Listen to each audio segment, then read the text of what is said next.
चलो आज हम लोग मैग्नेटिज्म स्टार्ट करेंगे। मैग्नेटिज्म में सबसे पहले magnetic effect of current. Sir बोलो। सर वो आपने जो करंट इलेक्ट्रिसिटी का जो असाइनमेंट भेजा था ना, हाँ, उसमें थोड़े डाउट्स थे तो। कितने डाउट्स हैं? कितने डाउट्स हैं बेटा? बोलो बोलो। सर 1 मिनट गिनना पड़ेगा। उसके ये दिए थे क्या? मैंने आंसर की सॉल्यूशन भी दिए थे। भेजा है सर। सॉल्यूशन भी दिया है। हाँ सर। अच्छा, देखा उसको फिर भी डाउट है? ठीक है, बता दूंगा। नेक्स्ट वीक से तुम लोगों का फिजिकल लेक्चर ही शुरू हो रहा है ना? हाँ सर। किस सेंटर पे हो? बोरीवली। हाँ, तो सेंटर पे जैसे मैं दिखता जाऊं, कोई भी टीचर इतना जाए, पूछ के खत्म कर लेना। ठीक है। Okay sir.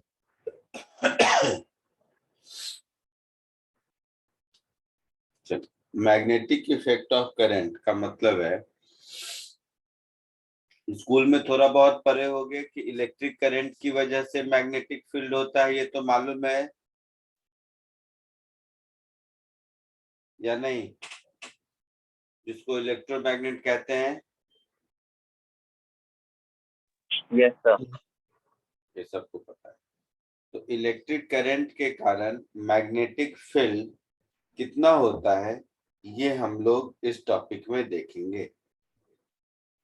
तो जैसे चार्ज के कारण इलेक्ट्रिक फील्ड के लिए फंडामेंटल फॉर्मूला है, फंडामेंटल लॉ है कूलम्ब्स लॉ, वैसे ही किसी भी करंट के लिए की वजह से मैग्नेटिक फील्ड के लिए एक फंडामेंटल फॉर्मूला है जिसको कहते हैं बायट सावर्ट लॉ। उसके हिसाब से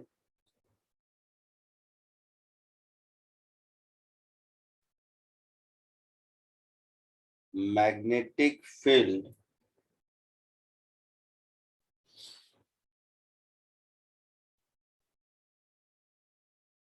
at a point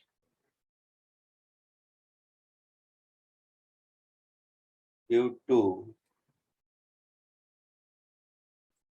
a current element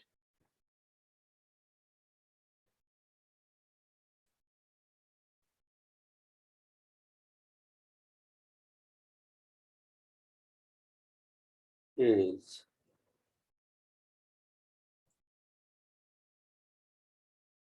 given by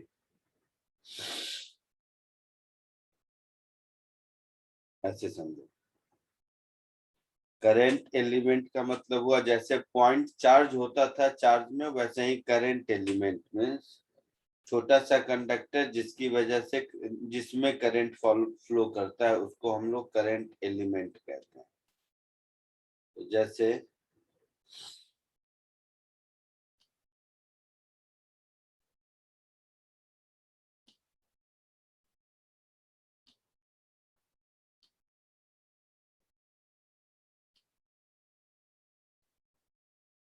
जैसे ये देखो, इसमें ये जो पोर्शन हुआ, कौन सा पोर्शन? तो यहाँ से यहाँ तक ये जो डीएल लेंथ में आई करंट गया, तो इस छोटे से पार्ट को हम लोग करंट एलिमेंट बोलते हैं।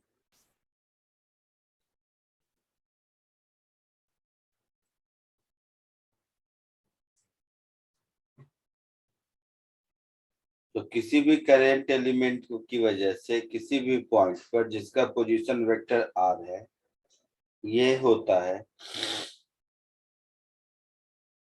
dB is equal to mu naught upon 4 pi ideal यही करंट एलिमेंट है, cross R divided by mod of R cube ये जो फंडामेंटल इक्वेशन है, इस फंडामेंटल इक्वेशन को बायर्ट सावर्ट लॉ कहते हैं।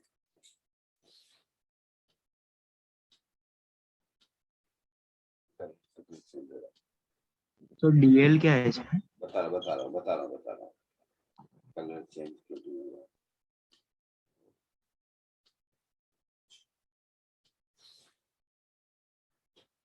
एक एक टर्म बता रहा हूँ। तो ये जो फंडामेंटल इक्वेशन है, इसको हम लोग कहते हैं बायर्ट Savart law.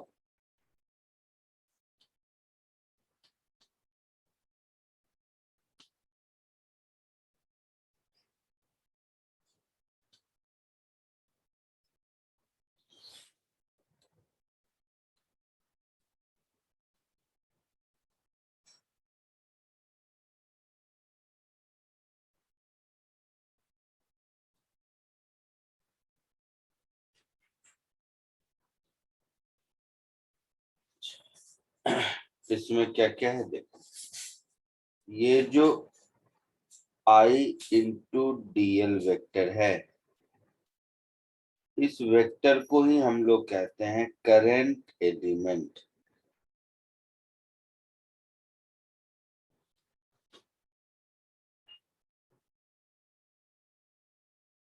Similar two point charge.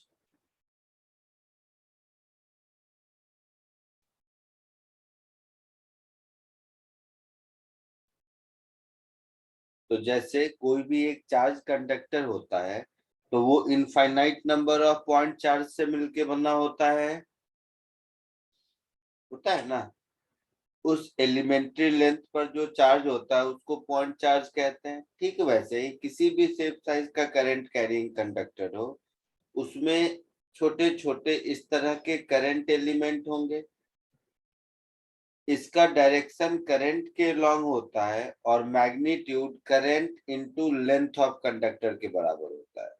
तो यहाँ पर देखो, आई की वैल्यू चेंज होती जा रही है ना। आई का डायरेक्शन, टेंजेंट का डायरेक्शन चेंज होता जा रहा है। तो हर पॉइंट पे जो करंट एलिमेंट होगा उसका डायरेक्शन अलग अलग होगा। क्लियर है? तो ये एक नया टर्म कॉइन किया गया, जैसे पॉइंट चार्ज होता था, पॉइंट मास होता था, वैसे ही ये है करंट एलिमेंट। ये जो आर है, ये हो गया position vector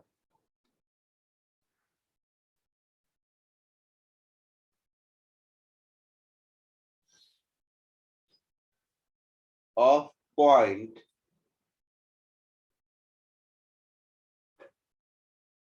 with respect to current element।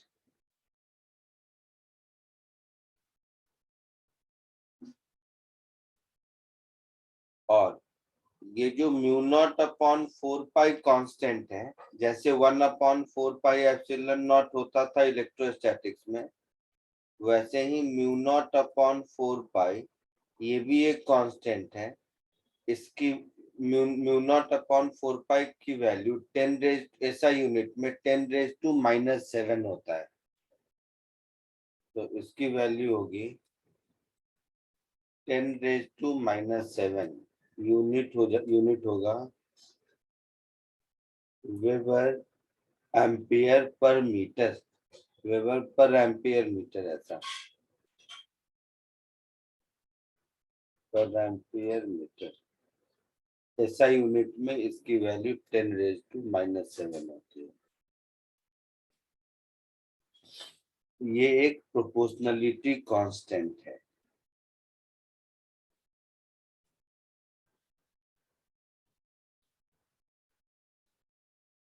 तो जैसे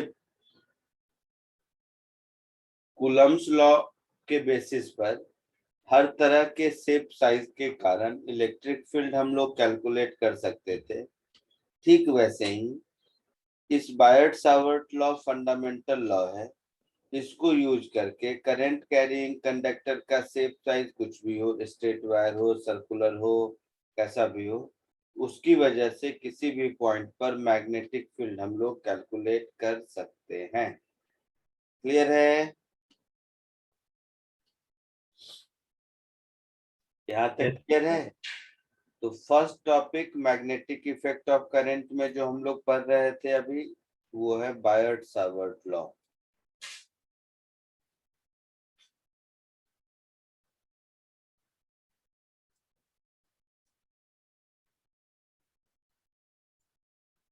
अब देखो, अभी रुक जाओ 2 मिनट और।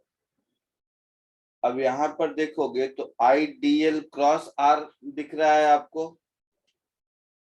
तो एक्चुअल में जो क्रॉस प्रोडक्ट का डायरेक्शन है वही होगा, लेकिन क्रॉस प्रोडक्ट के डायरेक्शन में याद है वो तीनों उंगली लेके ऐसे वैसे करते थे हम लोग, राइट हैंड रूल ये सब। तो उसी तरह एक सिंपलेस्ट फॉर्म है इसके डायरेक्शन के लिए कि अगर हम करंट एलिमेंट को अपने राइट हैंड थंब में रखें और राइट हैंड के फिंगर को कर्ल करने की कोशिश करें, तो राइट हैंड के फिंगर को कर्ल करके उस करंट एलिमेंट को हम अपनी मुट्ठी में बंद करेंगे, तो ये जो मूविंग फिंगर का डायरेक्शन है वो उस पॉइंट पर मैग्नेटिक फील्ड बताएगा। जैसे तो यूज करके भी देखेंगे अभी। ये जो डायरेक्शन है उसके लिए हमारे पास है राइट हैंड थंब रूल।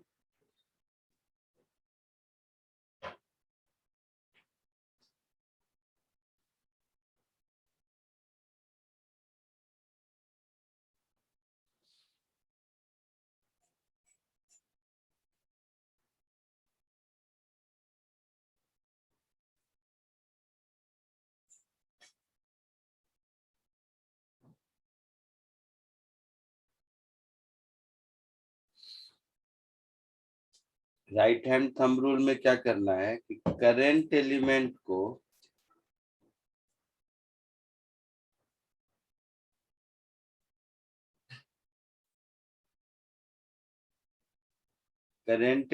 को आपको अपने राइट हैंड के थंब से रिप्रेजेंट करना है, थंब ऑफ राइट हैंड।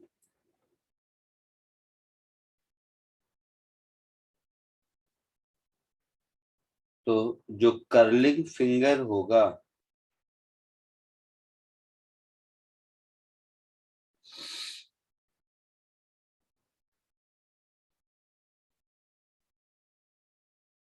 ये आपको मैग्नेटिक फील्ड का डायरेक्शन देगा।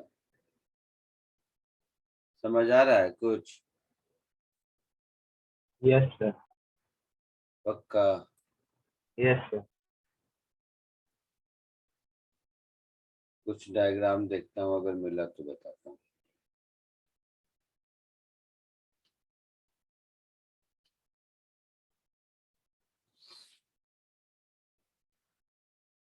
जैसे ये देखो,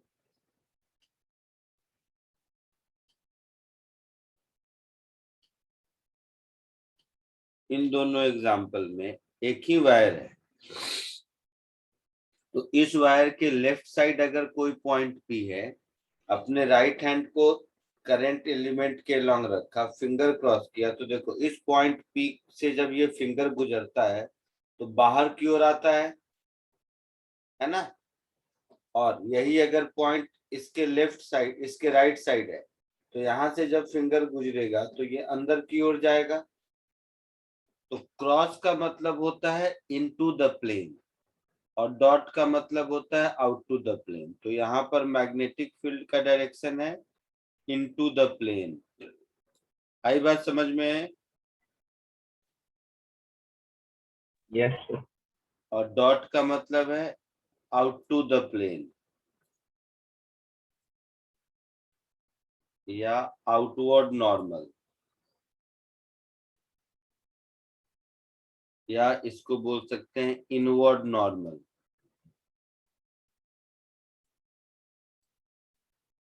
तो इस चैप्टर में ये एक कॉमन सिंबल है जो हमेशा मिलेगा। क्रॉस मीन्स इनटू, डॉट मतलब आउट टू। क्रॉस का मतलब इनवर्ड, डॉट का मतलब आउटवर्ड। ये आपको इस चैप्टर में हमेशा मिलेगा। मैग्नेटिक फील्ड के डायरेक्शन को रिप्रेजेंट करने के लिए ये दोनों सिंबल हमेशा मिलेगा। आई बात समझ में? यस। तो पहले इतना कॉपी कर लो, फिर इसका एप्लीकेशंस देखते हैं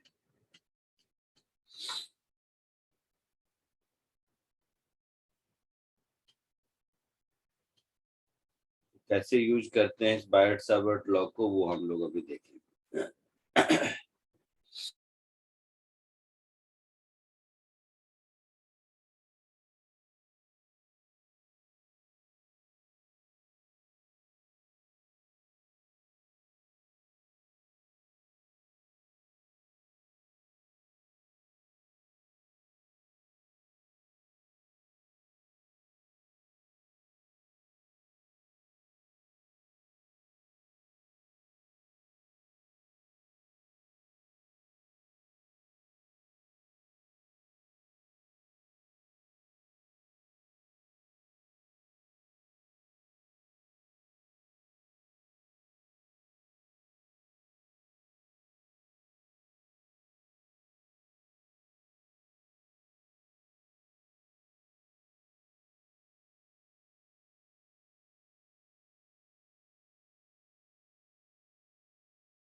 done sir.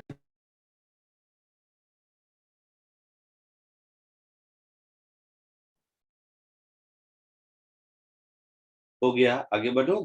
Sir wait down.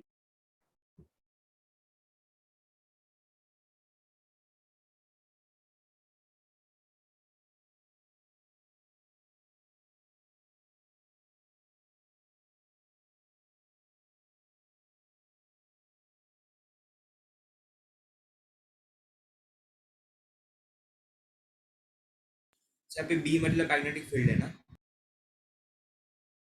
हाँ, बी मतलब magnetic field.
Done sir.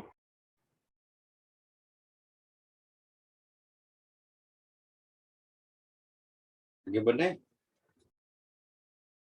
Yes sir.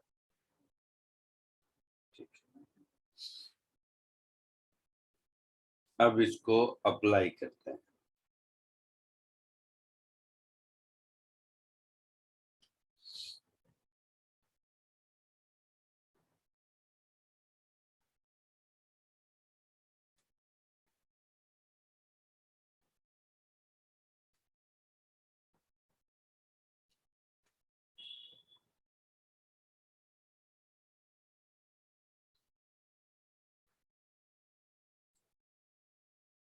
Magnetic field strength, strength क्यों मैग्नेटिक फील्ड कह लो, ड्यू टू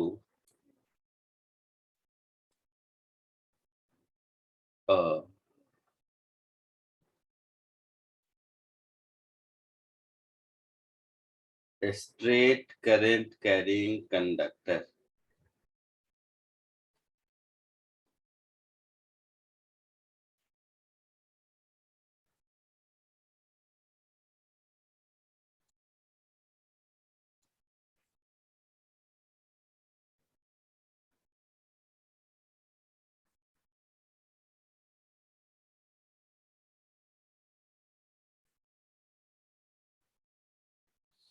तो कोई भी एक करंट कैरिंग कंडक्टर है, उसके कारण किसी पॉइंट पर मुझे मैग्नेटिक फील्ड निकालना है।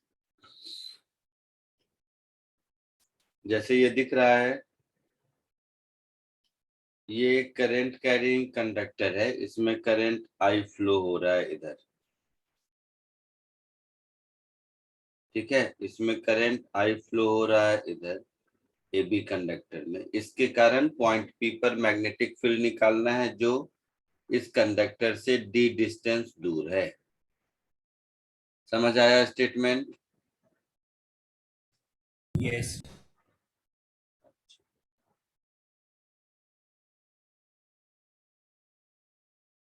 तो पहली चीज देखो, पॉइंट पी पर current magnetic field into the plane होगा, इनटू द पेपर होगा, इतना तो समझ आता है।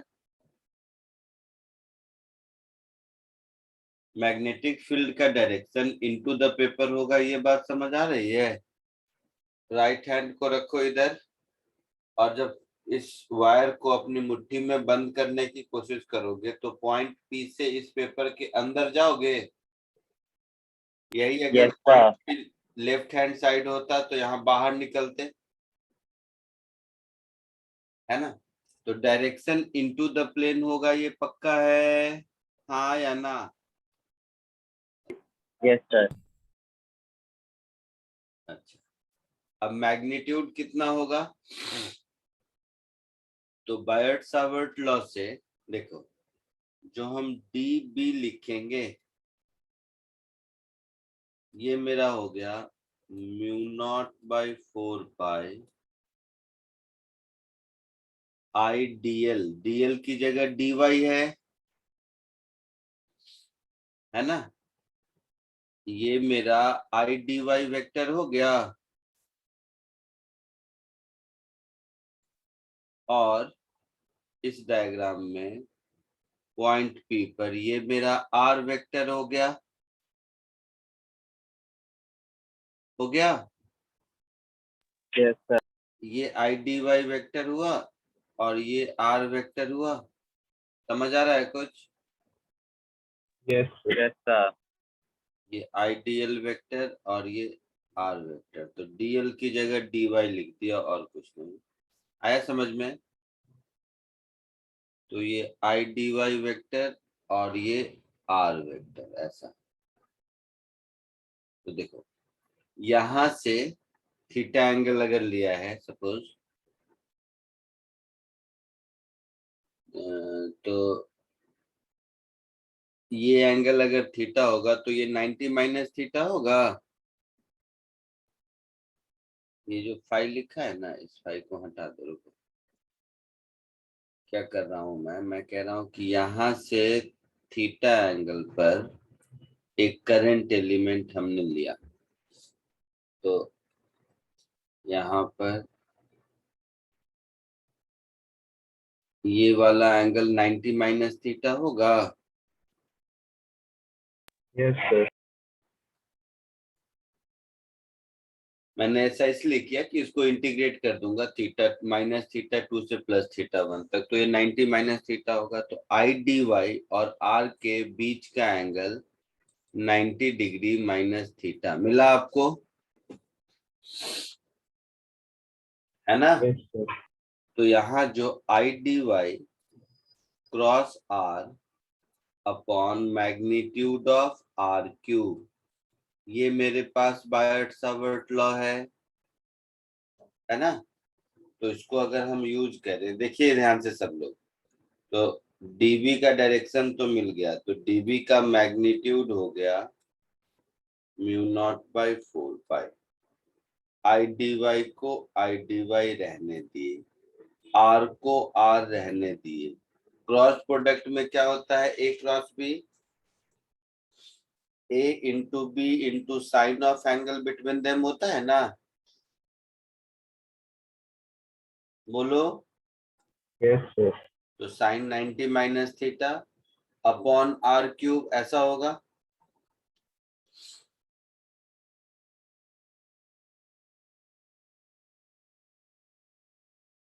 अपॉन आर क्यूब, तो ये कैंसिल होके आर स्क्वायर बचेगा। तो mu not by 4 pi I को भी बाहर, तो mu naught I by 4 pi, इधर ध्यान से देखना, तो D Y cos theta upon R square, यही कहानी हो गई। अब मुझे आर वाई थीटा ये सब में रिलेशन निकालना है। तो इस ट्रायंगल में दिख रहा है आपको,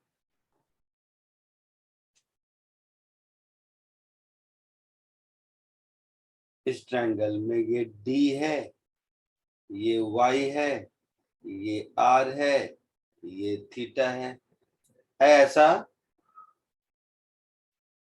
Yes, sir. तो y को हम क्या लिखेंगे? डी टैन थीटा, सबको d के रेस्पेक्ट में चेंज कर देंगे। y को डी टैन थीटा लिखेंगे बेटा, Yes, sir. पक्का। और r को क्या लिखेंगे?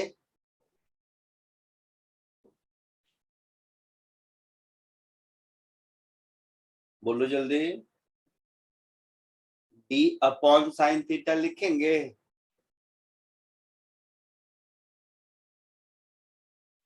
Yes sir. D upon sine theta, क्योंकि डी कांस्टेंट है, डी अपॉन साइन थीटा लिखेंगे। मेरे इसमें डी वाई भी है, तो वाई अगर डी टैन थीटा है तो डी वाई क्या होगा, D sec square theta D theta होगा।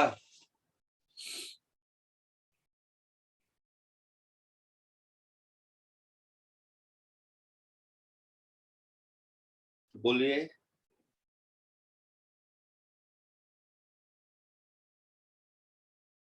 इन सारे वैल्यूज को यहाँ पुट कर दीजिए।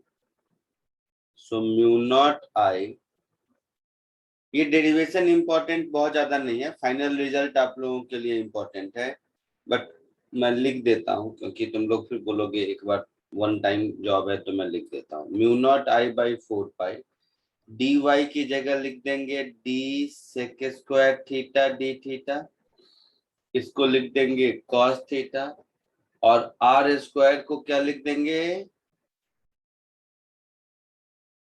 डी स्क्वायर, और साइन स्क्वायर थीटा ऊपर आ जाएगा। Sir R equals to D upon cos theta होगा। एक बार देख लेते हैं। हाँ, कॉस थीटा होगा, बी बाई एच है, सही बोल रहे हैं, छोटे एक्सप्रेशन में मैंने देखा नहीं, कॉस थीटा होगा, सही बोले आपने।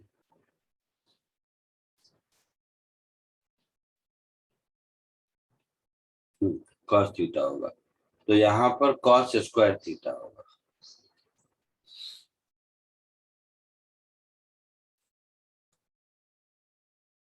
ठीक है, अब देखो कॉस स्क्वायर और सेक स्क्वायर मिलके 1 हो जाएगा, छोटा हो गया। अब ये D D cancel, cos square sec square मिलके 1 हो गया, तो फाइनली छोटा सा एक्सप्रेशन आ गया, mu naught I by 4 pi D, इधर हो गया मेरा कॉस थीटा डी थीटा, इसको अगर हम इंटीग्रेट कर दें फ्रॉम कहां से कहां तक, ऊपर देखो तो नीचे थीटा 2 था या 1 था, मैंने देखा नहीं, मैंने इधर से थीटा लिया है, तो from theta 2 minus theta 2 two plus theta 1, ठीक है, या माइनस थीटा 1 से प्लस थीटा 2। मैंने थीटा एंटी क्लॉकवाइज डायरेक्शन में लिया है, तो एंटी क्लॉकवाइज को पॉजिटिव, क्लॉकवाइज को नेगेटिव, सो माइनस थीटा 1 से प्लस थीटा 2, माइनस थीटा 1 से प्लस थीटा 2, तो ये एक्सप्रेशन आ गया मेरा b is equal to mu naught I upon 4 pi D sine theta 1 plus sine theta 2। ये एक एक्सप्रेशन है जो इस चैप्टर में सबसे ज्यादा यूज होने वाला फॉर्मूला है, फंडामेंटली।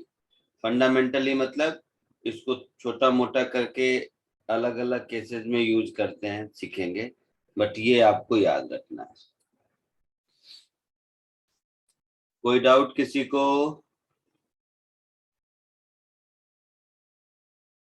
No sir. लिख लीजिए।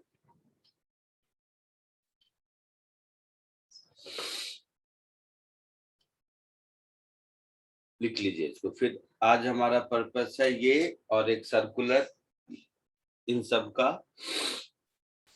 प्रैक्टिस करना, मतलब इसको कैसे यूज करते हैं प्रॉब्लम में, 2-4 जगह देखते हैं।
Done, sir.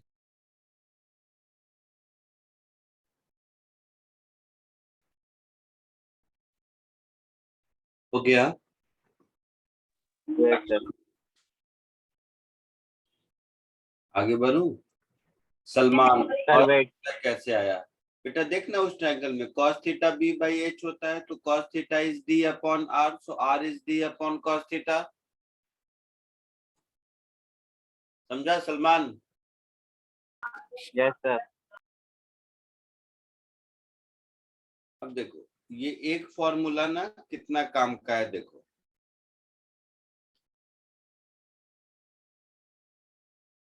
इस एक फॉर्मूले से कितना काम बन जाता है, ये देखो। जैसे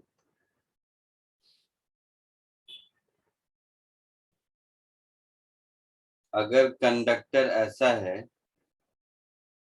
और करंट I इधर फ्लो हो रहा है, इसमें मुझे इस पॉइंट P पर मैग्नेटिक फील्ड चाहिए जो इसी लाइन में है, यहाँ इसके सेंटर से r डिस्टेंस दूर है। बताओ कितना होगा? G.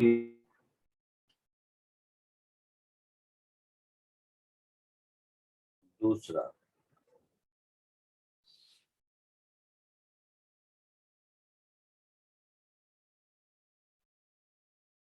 यही अगर मान लो ये हमारा कंडक्टर है,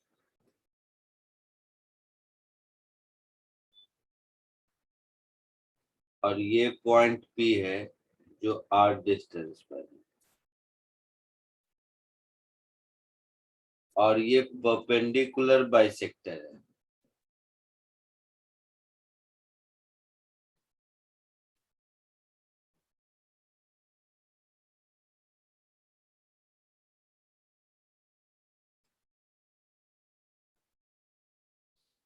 इसमें करंट राइट लेफ्ट ऊपर नीचे इधर मन करे, मान लो नीचे की ओर I फ्लो कर रहा है, इसके कारण पॉइंट P पर मैग्नेटिक फील्ड बताओ।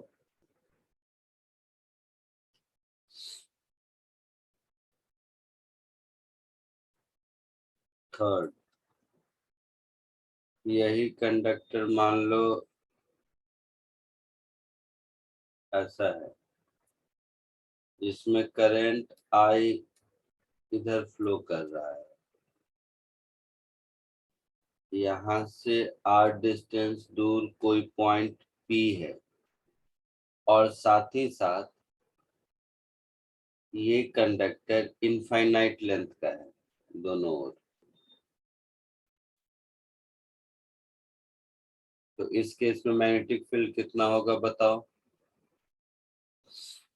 समझ रहे हो सब लोग? Yes, sir. तो इस मास्टर फॉर्मूला को यूज करके आप मल्टीपल टाइप के प्रॉब्लम सॉल्व कर सकते हैं। यही अगर मान लो ऐसा है,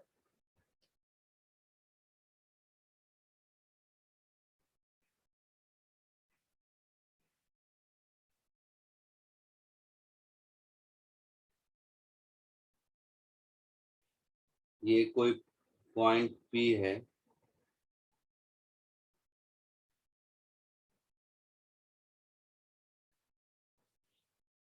जो r डिस्टेंस दूर है,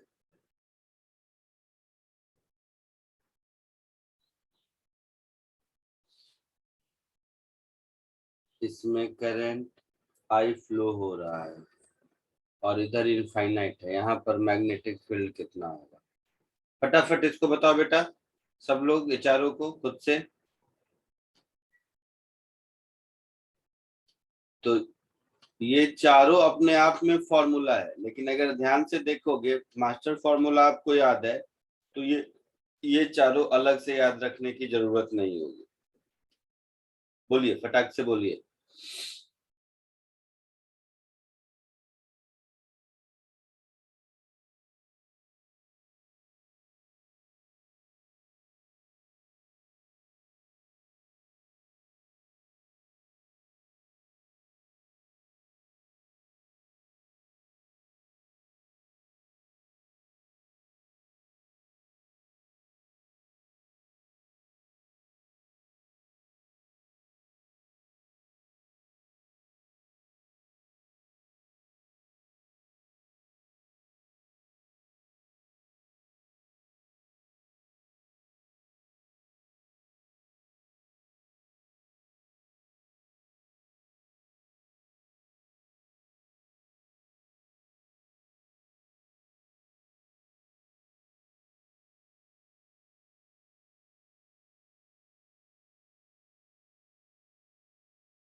बोलो, आया आंसर?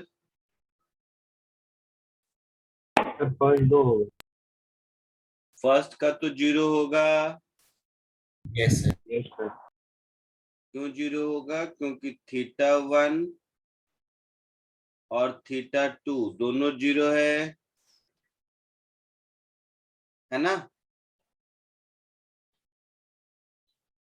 बोल बेटा। Yes sir. तो फर्स्ट का 0 होगा। सेकंड भी हो गया। Yes sir. क्या आया? Mu naught I L by 4 pi R. L/2 है, तो ये थीटा और ये थीटा सेम होगा। तो अपने फॉर्मूला का θ1 equal to θ2 equal to theta.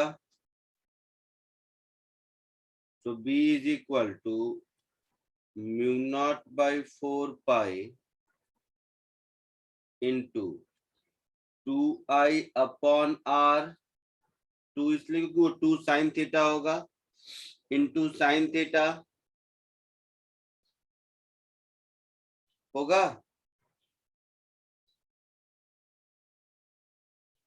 होगा, बोलो।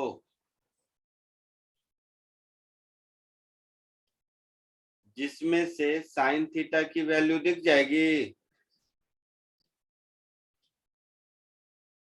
Yes sir. Sine theta P/H होता है, तो L/2 upon under root L/2 का square plus R square, that is L upon under root L square plus 4R square. Direction किधर होगा? ये नीचे की ओर है, तो आउट होगा बाहर की ओर। तो इस मैग्नेटिक फील्ड का डायरेक्शन किधर होगा? आउटवर्ड होगा, डॉट होगा। फर्स्ट और सेकंड में कोई डाउट है किसी को? सर सेकंड वाला एक बार फिर से रिपीट कर। क्या रिपीट करूं? बोलो। सर समझा नहीं। क्या नहीं समझा? वही तो पूछ रहा हूँ। किस स्टेप में क्या दिक्कत है? बोलो, बताता हूँ। तो जो आपने बॉक्स में लिखा है ना, पहला लाइन लिखा मैं θ1 equal to θ2 equal to theta. इसमें कोई डाउट है? No sir. नहीं। तो जो बड़ा वाला फॉर्मूला है उसमें θ1 equal to θ2 equal to theta put करो। देखो तुम क्या लिखते हो। यस सर समझा। वही लिखा जो बॉक्स में है। Yes sir. सेकंड हुआ।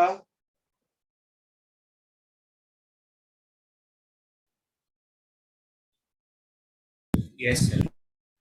आगे बढ़े। थर्ड बोलो।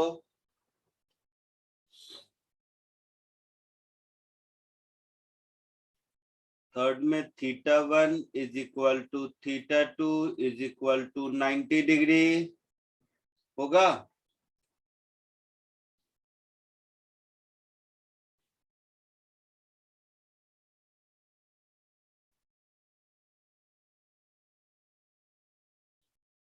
होगा। Yes sir. और डायरेक्शन किधर होगा? Cross into the board. Current इधर पॉइंट P से अगर राइट हैंड फिंगर को कर्ल करेंगे तो ये अंदर की ओर जाएगा।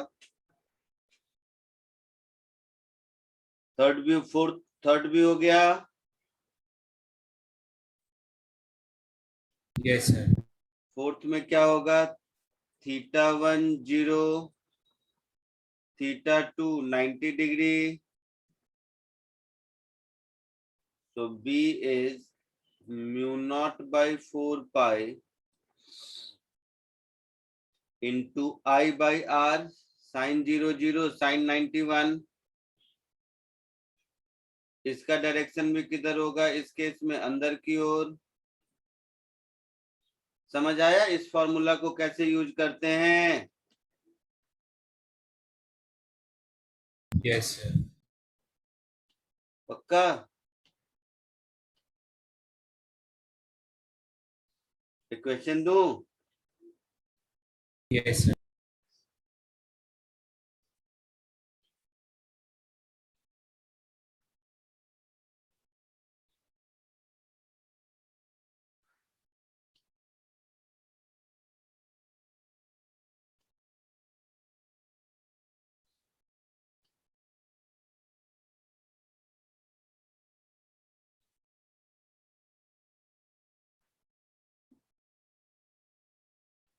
लिख लिया सबने? क्वेश्चन दो। हाँ सर।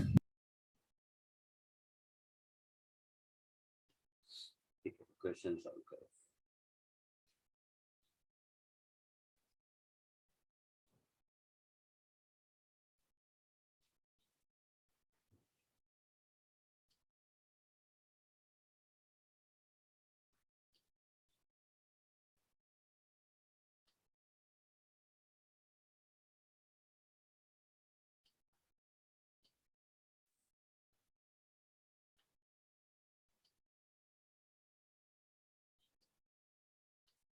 सॉल्व कीजिए इसको।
Done, sir. आंसर आया mu naught upon 4 pi into 2i upon a root 3। अभी देखते हैं।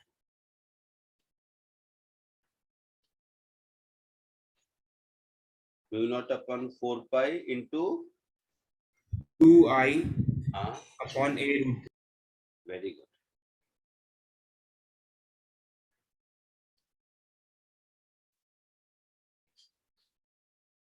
देखो इसका डायग्राम कुछ ऐसा होगा।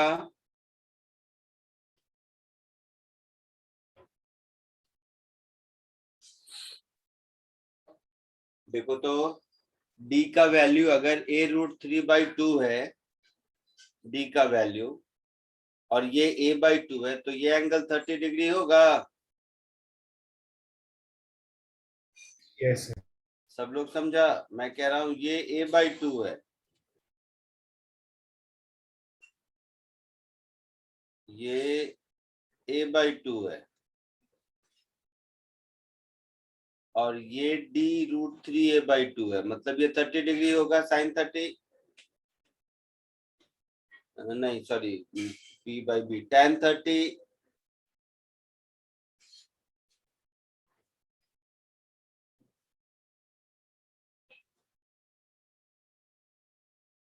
a√3/2 ऐसा ही है ना।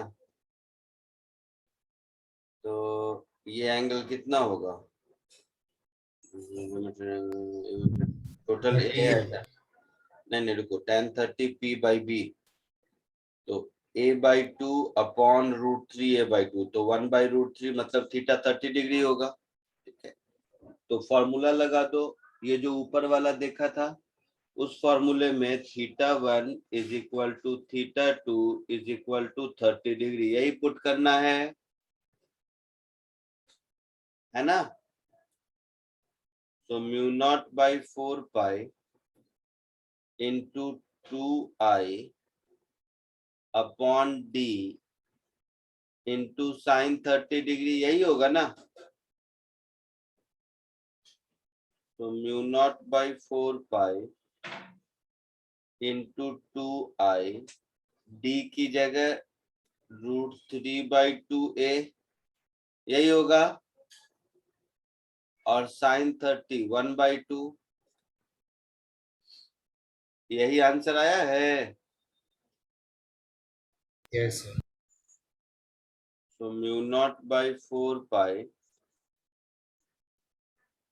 2i अपॉन √3a, और डायरेक्शन के हिसाब से इनटू द प्लेन। आंसर सबका हुआ। आगे बढ़े। Yes, sir.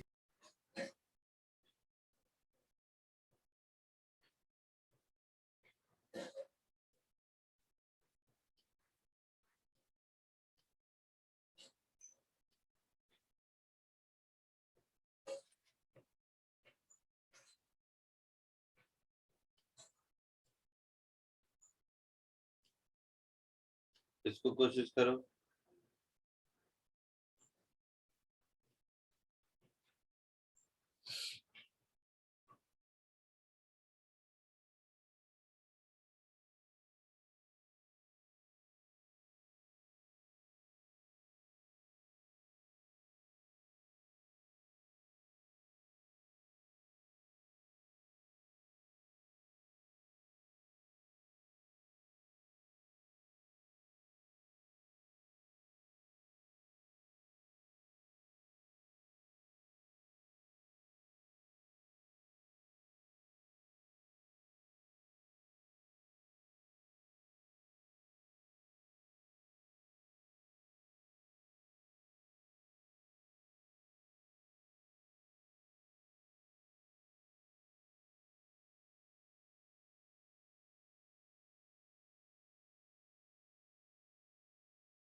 Done, sir.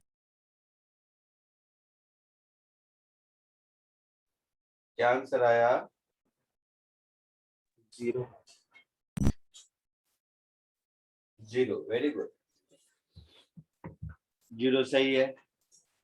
देखो कैसे, यहां से जो करंट आई आया ये इक्वली दोनों साइड डिस्ट्रीब्यूट होगा। इलेक्ट्रिक करंट में देख चुके हो,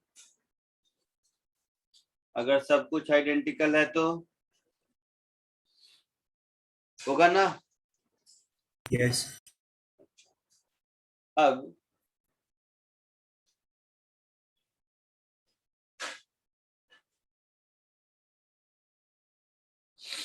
इसका नाम दे दो। इस पोर्शन को मान लो 1 कहते हैं, इस पोर्शन ऑफ वायर को 2 कहते हैं, इस पोर्शन ऑफ वायर को 3 कहते हैं और इस पोर्शन ऑफ वायर को 4 कहते हैं। तो B1, B2, B3 और B4 सबका वैल्यू सेम होगा मैग्नीट्यूड में, सब कुछ आइडेंटिकल है तो। Yes, sir. बट B1 का डायरेक्शन किधर होगा? इनटू। B2 का भी इनटू, बट B3 का बाहर की ओर और B4 का बाहर की ओर होगा। Yes, sir.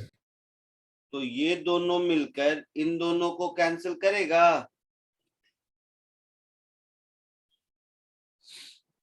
आया समझ में? Yes. पक्का?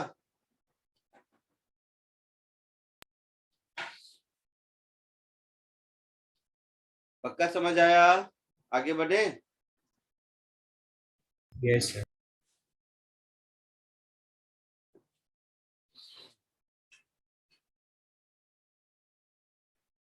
एक और आप लोगों के लिए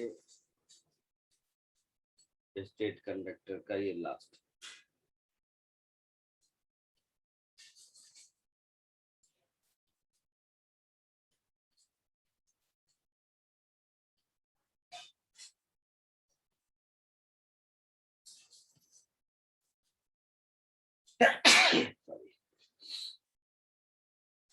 इसको कोशिश करो।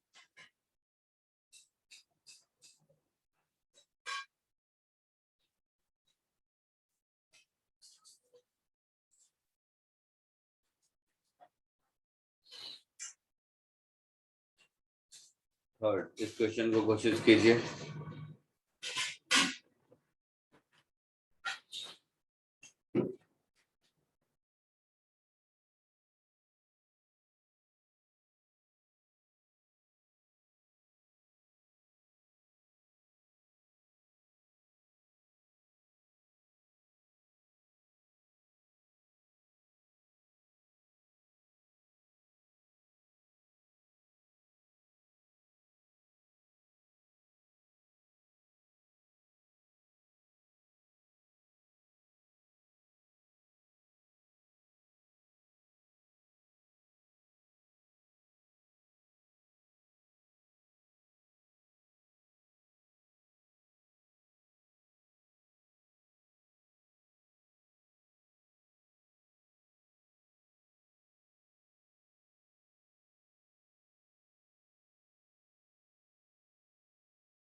बोलो, आया कुछ? कर रहे सर।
Done sir.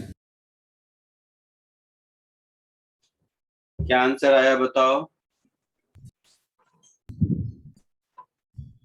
सर ए पे mu naught upon 4 pi into 7i upon 2a outward normal. अभी देखते हैं। एट ए सबसे पहले तो एट ए पर B1 प्लस B2, B1 और B2 दोनों इनफाइनाइट है। वन का यहां से डिस्टेंस 2a है, तो mu not by 4 pi into 2i upon 2a किधर की ओर, तो 1 के कारण डॉट होगा, अनक्रॉस होगा अंदर की ओर, तो ये क्रॉस, सॉरी 4i। ये 2 के कारण लिख दिया पहले मैंने। 2 के कारण ऐसा होगा, 1 के कारण क्या होगा, ये हो गया 2 का क्रॉसवर्ड। 1 के कारण क्या होगा, बाहर की ओर, और current 2i distance a, so mu not by 4 pi 2 into 2 4i upon a किधर की ओर, तो डॉट बाहर की ओर। यस। सो इन दोनों को करोगे तो mu not by 4 pi into 2i upon a दोनों में कॉमन आ गया, तो ये हो गया 2 माइनस 1/2 डॉट बाहर की ओर, है ना। सो 3 mu naught I upon 8 pi a, ये मुझे ए का आंसर आया। बोलो, पॉइंट ए पर कोई दिक्कत? No sir. नहीं। पॉइंट सी पर, पॉइंट सी पर 1 के कारण और 2 के कारण, तो 1 और 2 दोनों के कारण इनटू द बोर्ड होगा, और आइडेंट होगा ऐसा, तो mu not by 4 pi 2 into 2i upon a/2 plus mu not by 4 pi 2i upon a/2, ऐसा होगा। बोलो, कुछ तो बोलो। Yes, sir. तो mu not by 4 pi 2i upon a by 2, मतलब 4i अपॉन a, सब में कॉमन, ये हो गया 2 + 1, 2 + 1 is 3, so 3 mu naught i, 4 4 cancel हो गया, अपॉन पाई a, किधर, इनटू द प्लेन, सी के कारण भी हो गया, Yes, sir. Sorry point C पर भी हो गया। पॉइंट डी पर देखो, अब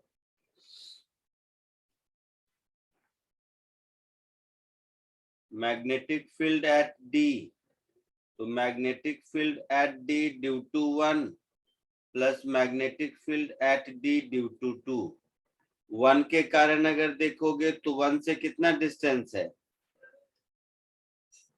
A. 2a 32. डिस्टेंस है और 2i है और इनटू होगा, so mu not by 4 pi into 2 into 2i upon 2a into the plane plus mu not by 4 pi into 2i upon a out to the plane, तो mu not by 4 pi into 2i upon a common है ना, दोनों में से, तो ये 1 - 1 0 दिख रहा है, जितना इनटू उतना आउट टू,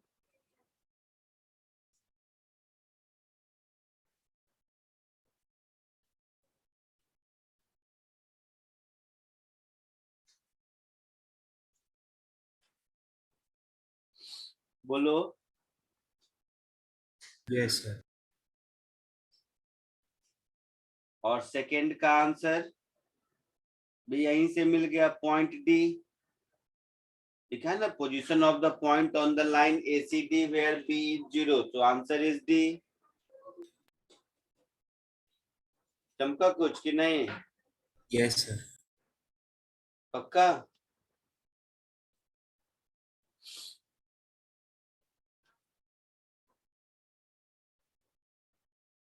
आगे बढ़े, Yes, sir.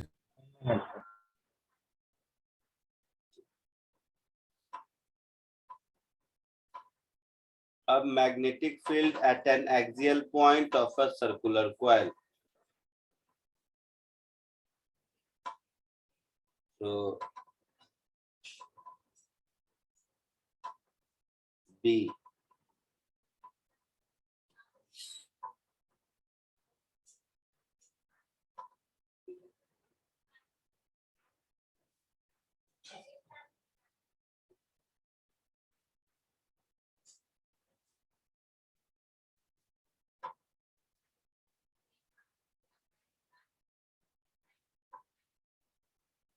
magnetic field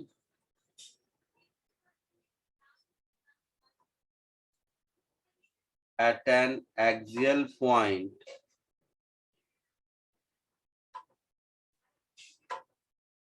on a circular coil.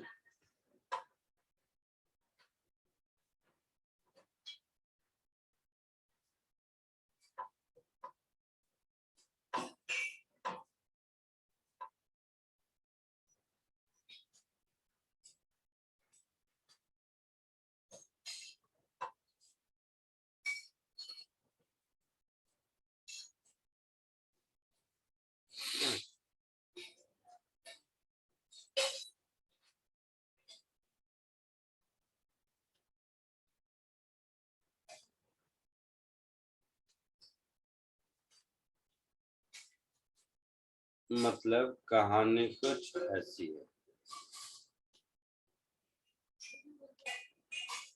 ये एक सर्कुलर कॉइल है, ठीक है, ये एक सर्कुलर कॉइल है जिसमें करंट ऐसे घूम रहा है और ये इसका एक्सिस है, मतलब ये इस प्लेन में कॉइल और ये इसका एक्सिस है, समझ आ रहा है? Yes, sir. तो इस एक्सियल पॉइंट पे मुझे मैग्नेटिक फील्ड निकालना है। ठीक है, तो ये हेडिंग और डायग्राम ड्रॉ करो।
हो गया, डायग्राम ड्रॉ कर लिया। Yes sir. अब देखो, थोड़ा सा विजुअलाइजेशन है। ये जो करंट ऐसे जा रहा है, तो हम इस पॉइंट पर देखेंगे, यहाँ इस लोअर मोस्ट पॉइंट पर, तो यहाँ पर करंट इनटू है, तो ये हो गया करंट वेक्टर, ये हो गया आर वेक्टर, तो ये करंट वेक्टर और ये आर वेक्टर।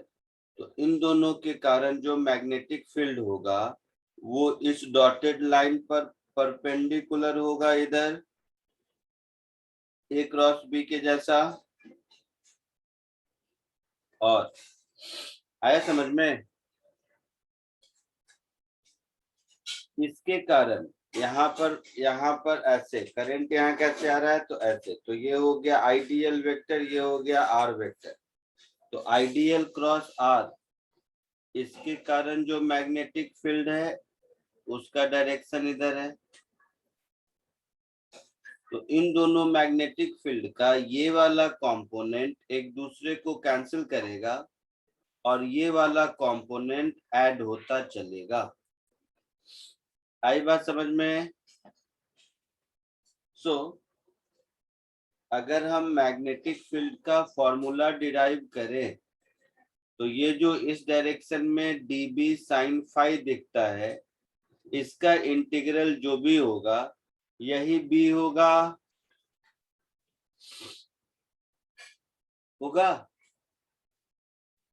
Yes sir. इस dB के लिए म्यू नॉट बाई 4 पाई।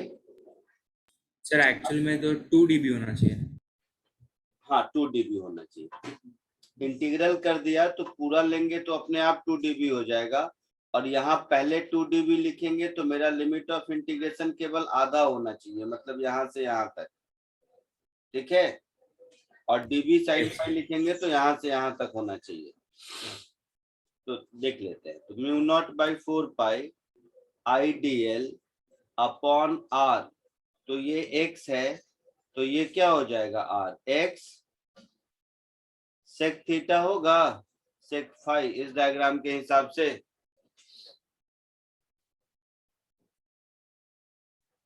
बोलो। Yes, sir. तो आईडीएल क्रॉस आर, तो क्रॉस आर, तो क्रॉस में मतलब हो गया x sec phi IDL cross R upon are cube, तो आर क्यूब में यहाँ क्यूब हो गया, क्रॉस प्रोडक्ट में वेक्टर आर और इन दोनों के बीच का एंगल भी होगा, है ना। आइडियल वेक्टर और आर वेक्टर, तो आर वेक्टर ये रहा, IDL vector into the R vector ये रहा, IDL vector into the board है, तो इन दोनों के बीच का एंगल भी रहेगा। समझ रहे हो कुछ? Yes, sir. एंगल कितना होगा आइडियल और आई मीन आर वेक्टर के बीच का?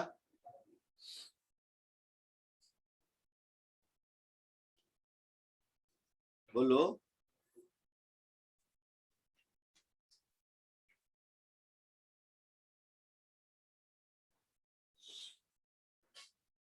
आइडियल और आर वेक्टर के बीच का एंगल क्या रहेगा? 90 डिग्री रहेगा। आइडियल अंदर की ओर है और आर इसके प्लेन में है, आई मीन पेपर के प्लेन में, तो दोनों के बीच का एंगल 90 डिग्री रहेगा ना। Yes, sir. तो IDL cross R upon are cube, ये सब ठीक कर दो। ठीक करोगे तो x सेक फाई,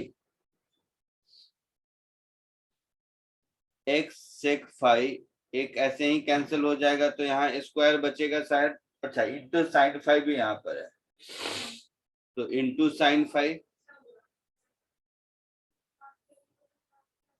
है ना।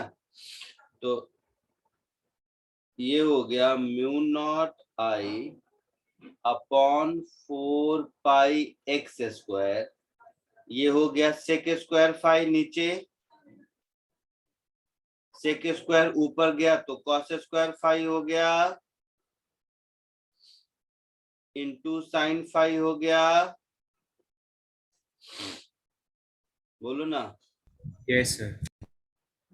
इंटू आई डी एल हो गया। तो यहाँ पर ये फाई वगैरह तो कांस्टेंट ही है ना।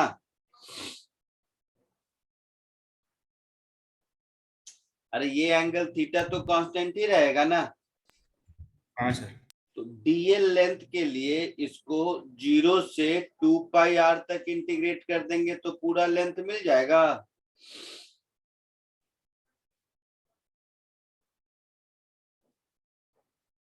तो देखो क्या हो गया, mu naught I upon 4 pi x square, DL का इंटीग्रल हो गया 2 पाई आर कॉस स्क्वायर फाई। इस डायग्राम में देखो कॉस फाई क्या है,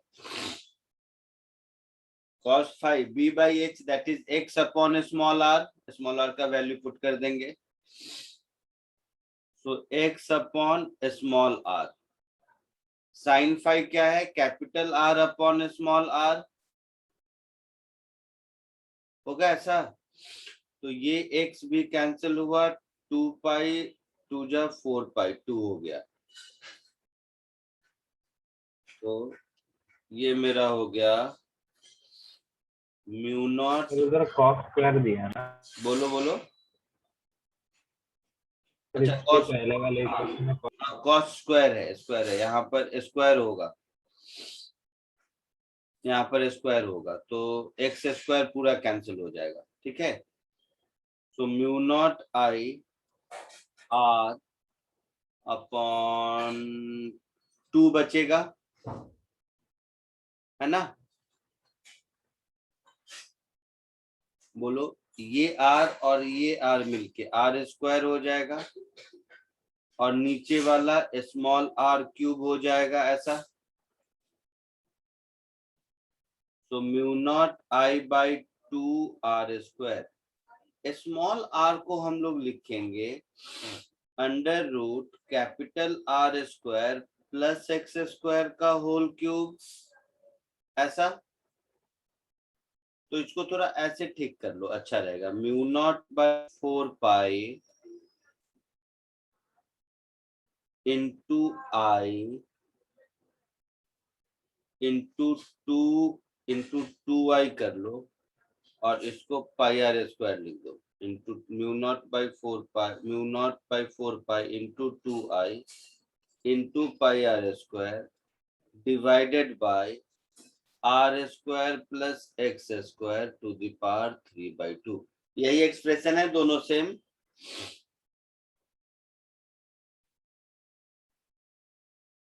बोलो।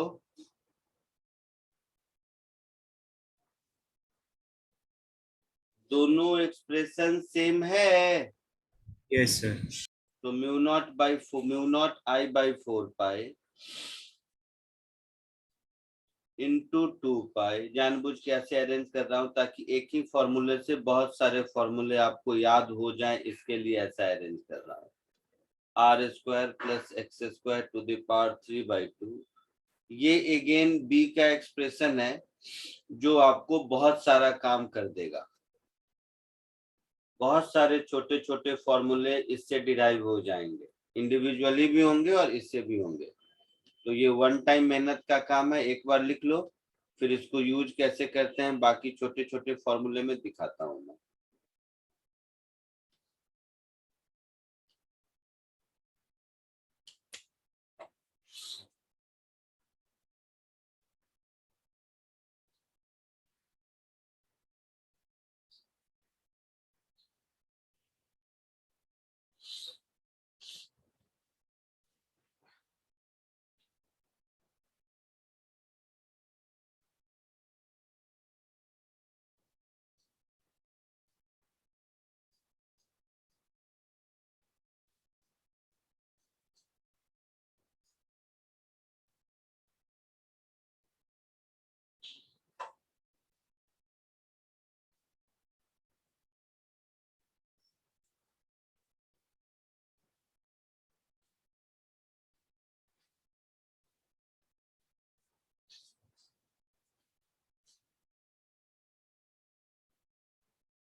लिख लिया। 1 minute.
Done sir.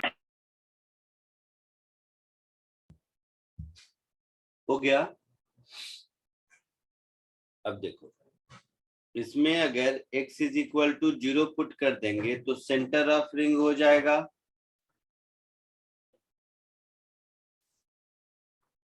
हो जाएगा। Yes sir. x is equal to 0 put कर देंगे तो हम लोगों को सेंटर ऑफ रिंग का फॉर्मूला मिल जाएगा।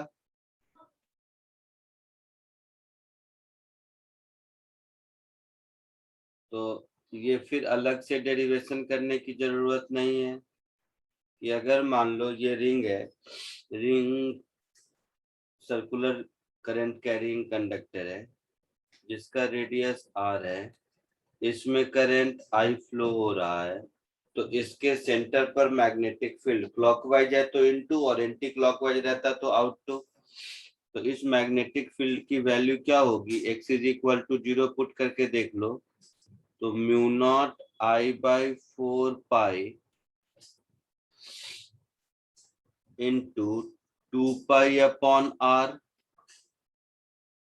होगा। ऐसा देखो तो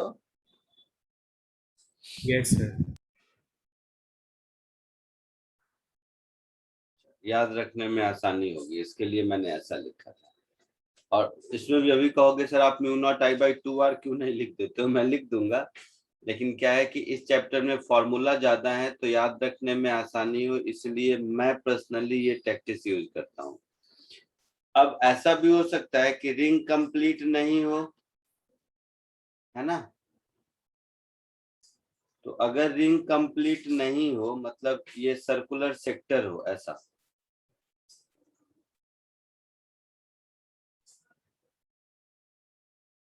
ये सेंटर ऑफ द रिंग है और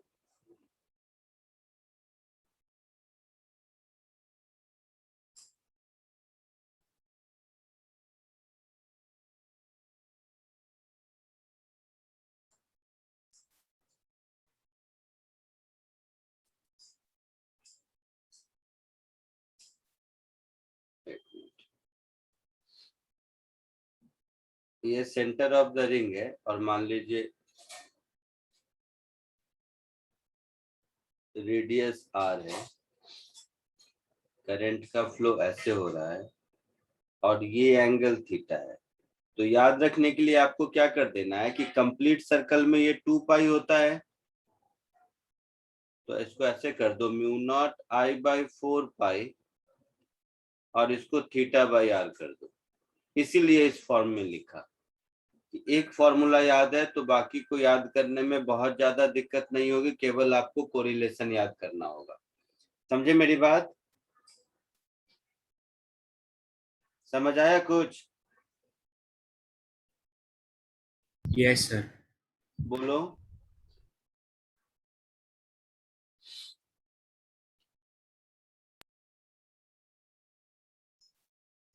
पक्का?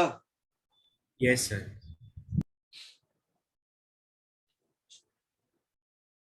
तो सर्कुलर आर्क भी इसी से हो गया, इसी से दोनों हो गए, ठीक है। इसको कॉपी कर लो, इसके क्वेश्चन प्रैक्टिस नेक्स्ट क्लास में करेंगे।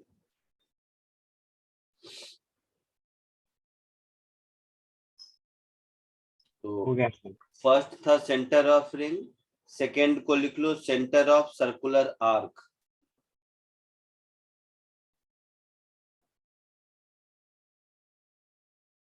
सेकेंड को लिख लो सेंटर ऑफ सर्कुलर आर्क, ऐसे।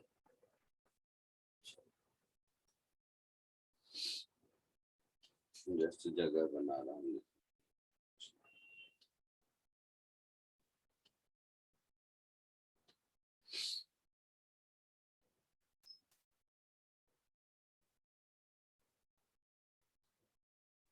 Centre of circular arc.